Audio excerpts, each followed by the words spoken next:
pobjednik Videostar natjecanja je... Videostar je gotov. Finale.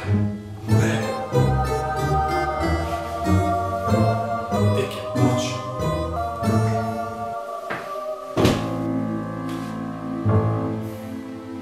Početnik.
Fredi, kaj se tebi dogodilo?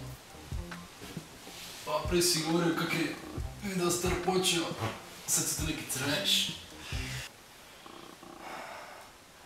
Prošlo je godinu dana od našeg zadnjeg razgovora, prijatelju. Kaj se događa? Spikao, ja sam djecek, ja ne mogu doći spoda. Svaki mene noge ubijaju, znači ko da me nema.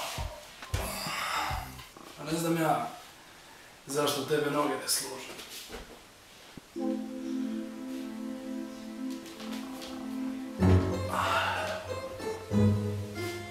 Kaj će vam meni?